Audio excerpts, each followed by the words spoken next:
इस वक्त वज़ीर आज़म इमरान खान इक्तिसादी ताउन तंजीम के वर्चुअल इजलास से खिताब कर रहे हैं। आइए आपको बराह रास्त लिए चलते हैं। The landmark ECO Vision 2025 and the Islamabad Declaration.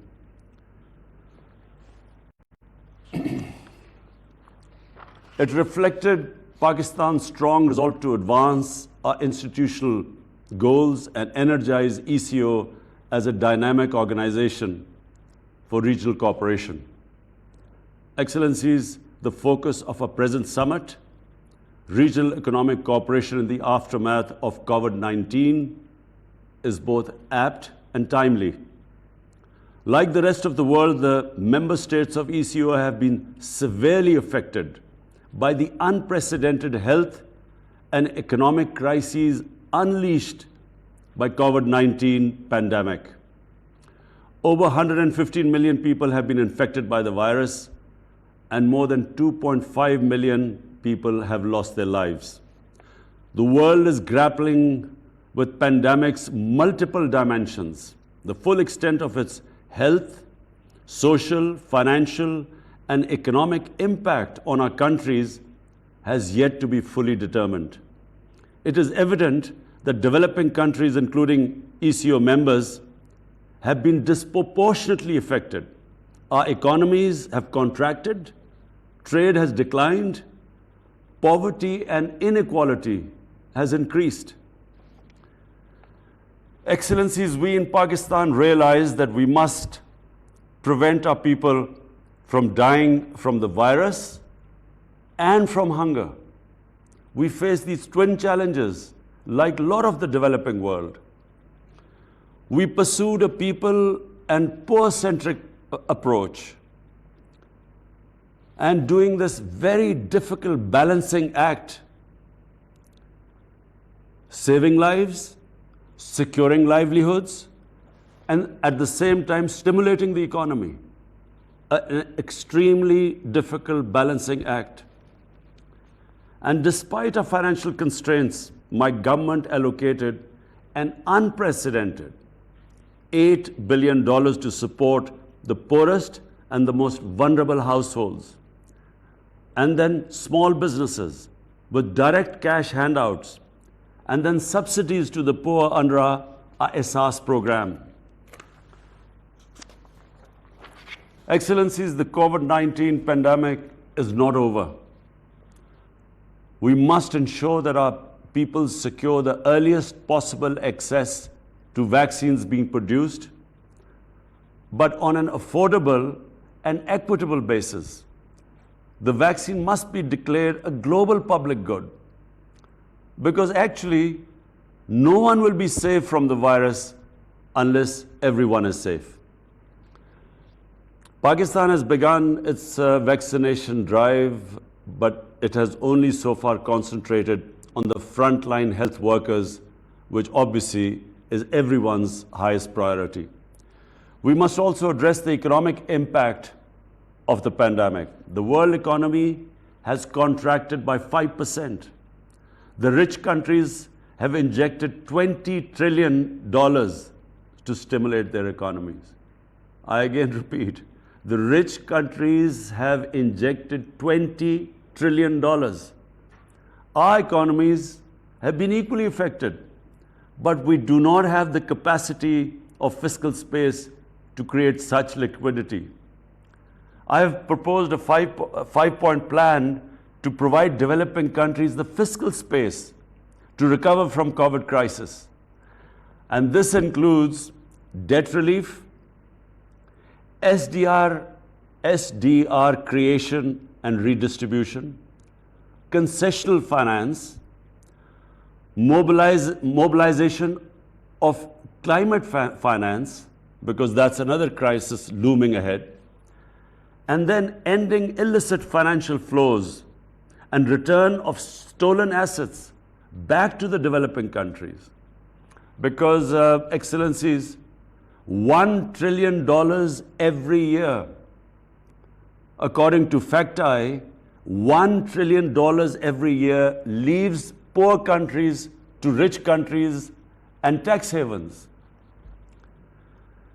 Excellencies, apart from its health and economic consequences, the COVID crisis has exacerbated the manifestations of religious discrimination, xenophobia, and Islamophobia in various parts of the world. We have witnessed this in our immediate neighborhood. The COVID lockdowns have enabled the suppression of people in occupied territories, struggling for their right to self-determination. And then, for all the leadership, I would want to point this out. It is essential to reject any attempt to link Islam and terrorism. To link in Islam and terrorism is the biggest injustice which is being done to Muslims in the world. Similarly, we must oppose attempts where freedom of expression is used to cause pain to Muslims by denigrating our holy Prophet Muhammad sallallahu alaihi wasallam. At the UN, Pakistan, Turkey and OIC countries have initiated a proposal for the annual observance of an international day to combat Islamophobia. Excellencies, the member states of ECO represent 500 million people and cover an area of 8 million square miles.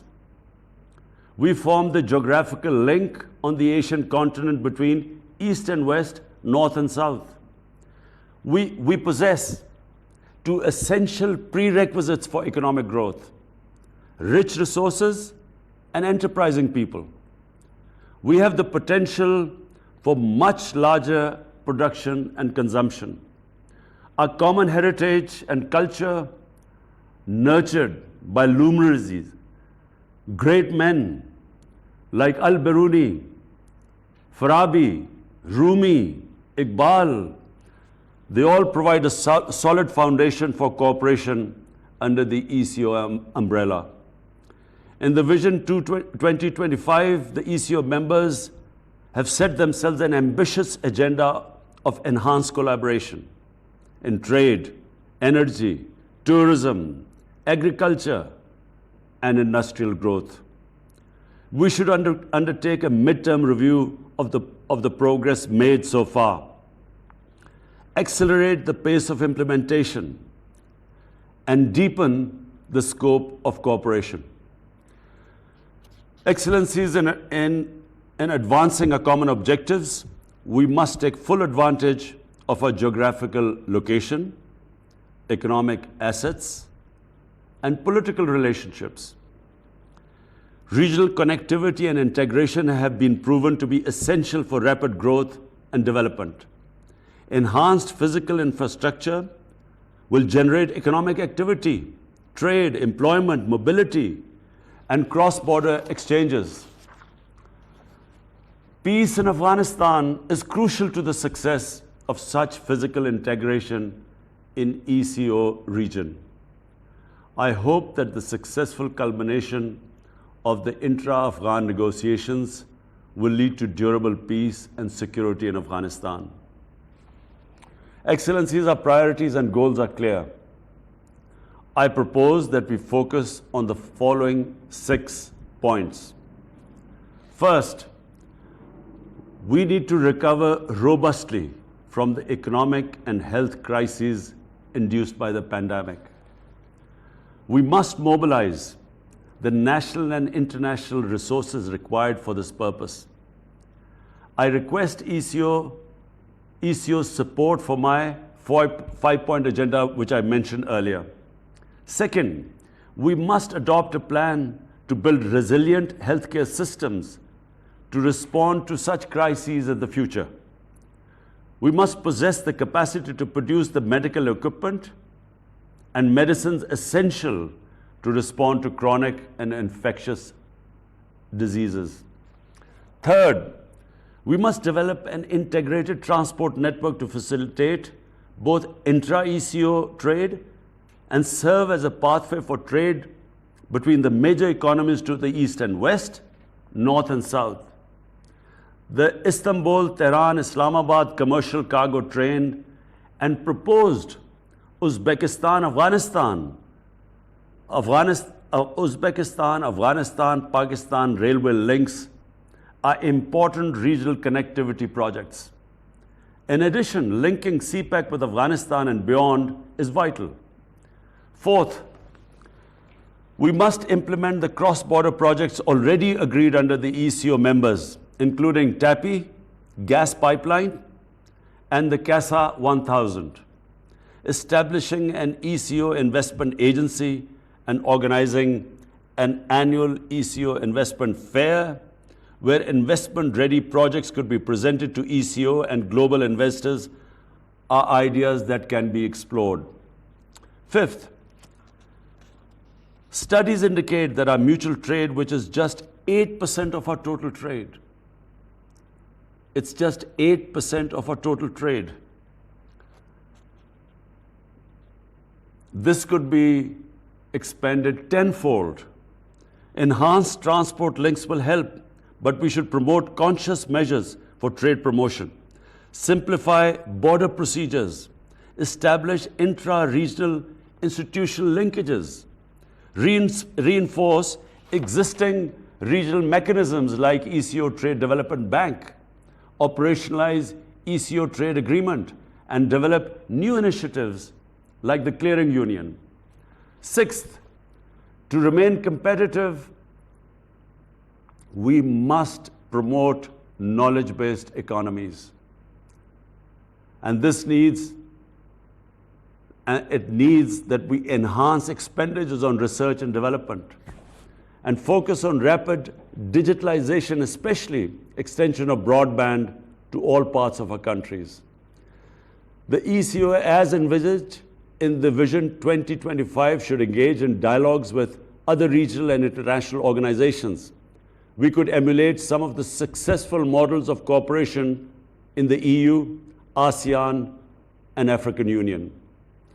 Excellencies, for Pakistan, the vision of ECO's regional economic integration is an essential component of a strategy to transform the tensions of geopolitics into the dividends of geoeconomics. I would like to conclude by reaffirming Pakistan's abiding commitment to ECO, to the founding principles of the Treaty of Izmir, and to the full implementation of ECO Vision 2025. Excellencies, as per the rules, procedures of the ECO, I now propose election of President Rajab Tayyip Erdogan as the chair of the 14th summit. I congratulate His Excellency Rajab Tayyip Erdogan, President of the Republic of Turkey, on his election and give him the floor to carry the summit forward.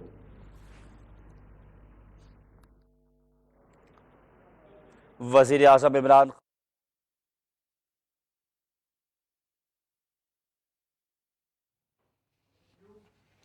वज़ीर-ए-आज़म Imran Khan eco summit सरबराही इजलास से video link के जरिए खिताब कर रहे थे। इक्तिसादी ताउन तंजीम का 14वां वर्चुअल इजलास, जिससे वज़ीर-ए-आज़म इमरान खान खिताब कर रहे थे। सरबराही इजलास का इफ्तिताह मेरे लिए फ़ख्र की बात है। वज़ीर-ए-आज़म इमरान खान का कहना था, उनका मजीद भी कहना था कि तुर्कमानिस्तान को आइंदा इजलास की सदारत पर मुबारकबाद पेश करते हैं। इजलास का मकसद इलाका इक्तिसादी तरक्की के हवाले से लाहे अमल पर गौर है। कोरोना के साथ लोगों को गुर्बत से बचाना हमारी जिम्मेदारी है। जिंदगियां बचाने के साथ मईशत की बहाली भी जरूरी है। कोरोना वैक्सीन की दुनिया भर में फराहमी आसान बनाई जाए। आपको बता रहे हैं, वजीर आजम इमरान खान इको समिट सरबराही इजलास से वीडियो लिंक के जरिए खिताब कर रहे थे। इक्तिसादी ताउन तंजीम का 14वां वर्चुअल इजलास, जिससे वजीर आजम पाकिस्तान इमरान खान खिताब कर रहे थे। उनका कहना था, पूरी इंसानियत को कोरोना वैक्सीन की जरूरत है। मुआशी मुश्किलात के बावजूद हमारी हुकूमत ने गैर मामूली इकदामात किए। इसके साथ साथ उन्होंने फिर से इस्लामोफोबिया के हवाले से गुफ्तगू की है और उनका कहना है, पूरी दुनिया को इस्लामोफोबिया के खिलाफ मुकाबले में शामिल हो जाना चाहिए। इस्लाम को दहशतगर्दी से जोड़ना बंद किया जाना चाहिए। इस्लामोफोबिया के तदारुक के लिए पाकिस्तान तुर्की मिलकर काम कर रहे हैं।